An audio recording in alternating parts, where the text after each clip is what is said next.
is for assignment 3 here is first off, give a little bit of background on the class that I'm teaching, version A of the assignment. So it's actually being used in a class that I'm teaching. So I'm utilizing this formative assessment tool in an elective market research class for grad students at the Center for Digital Media's Master of Digital Media program. These students are primarily international students and come from backgrounds in graphic design, software development, game design, or other creative fields that interface with technology.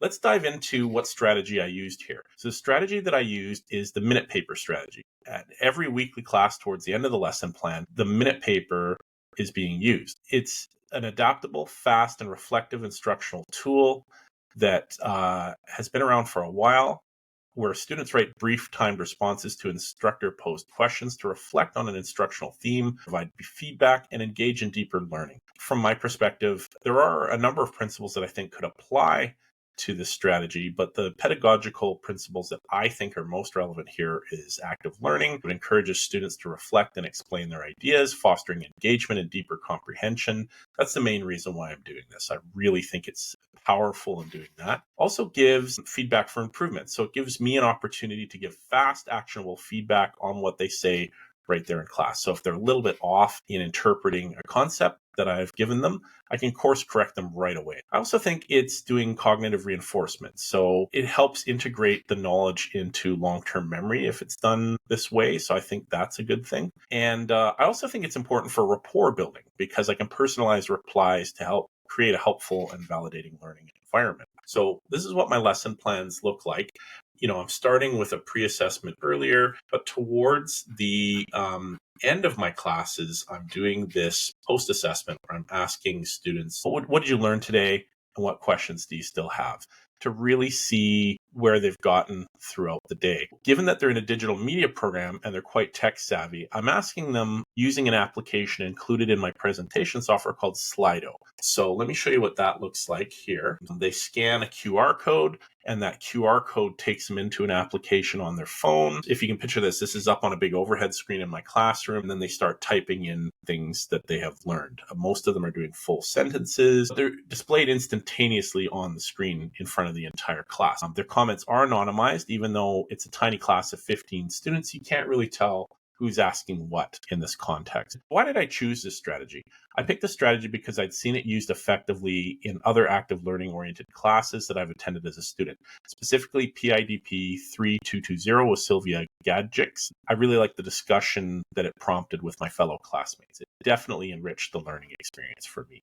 Now, the advantage I think of this strategy is I believe that these questions are open-ended enough to allow just about any kind of discussion about the learning to happen, which is a good thing in my opinion. So the biggest limitation of the strategy, in my opinion, is that some people need more time to process. We don't always have enough time in the lesson plan to allow somebody to have big, deep thoughts about the questions that I'm posing. I give them about 5 to 10 minutes to put up some things on the screen here and then have a discussion about it. But I'm really looking for students to shoot from the hip, and not everyone's good at that. The students who are deep thinkers and processors are going to have a harder time engaging with this type of assessment. So how do I provide feedback? Because this information is going live up on my slide deck in the classroom, I'm able to respond to it immediately and respond to the specific information that's going up and use it as a prompt to begin a two-way conversation about that feedback that goes up. So when I challenge them with additional questions based on the answers that they give, I can really tell if they're applying those higher order thinking skills to the topic at hand. The feedback also allows the students some reassurance that they're in fact understanding what I'm trying to lay down, which is encouraging for them, I think, because they can see themselves being successful right there in the moment in the classroom. What information did I get from this strategy? I get a few things out of using a strategy. The first thing was a sense of what the class thought the take-home lessons were from my presentation. At the end of my class, I always do a slide where I highlight what I think are the take-home lessons that they should be taking home. But it's always interesting to see what parts of the lesson they're focused on. I can take that information to either draw extra attention to something that they didn't talk about, or I can use this information to revamp my presentation slides for the next time I deliver the course. Another interesting aspect of the strategy is to watch who engages in this exercise. I feel like the students who are quickest to put their responses in and submit thoughtful responses and want to discuss them during the feedback component of this are typically the ones that are not struggling with the material. The students who are struggling more with the material have an opportunity to put in what they understand contextually without having to raise their hand or speak, which can be a barrier for some of the more soft-spoken international students. This certainly led me to spend more face time with the students who do seem less comfortable during this assessment tactic when we're doing the active learning component. So I'm walking the floor, they're doing hands-on exercises. I can just spend a little bit more time with them, making sure that they're picking up those inherent learnings in the active learning exercises. And in terms of what I would change, I'm not going to use this strategy in every single class going forward. I had actually been, prior to reading chapter 3 and 4, I had been trying to do this every class. And now I'm realizing that this could actually get stale if I keep using it without delving into other types of informal assessment tools. So going through this exercise for this assignment has prompted me to rethink the usage of this tool in the subsequent weeks of my class. I'm only coming up on week 4.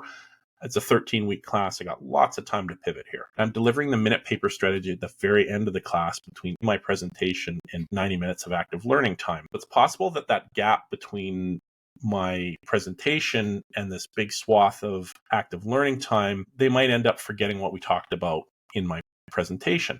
So I'm interested in your feedback on the timing of this, Jackie. Textbook and other sources seem to suggest that it's typically done at the end of a class, but I'm interested in your thoughts on that.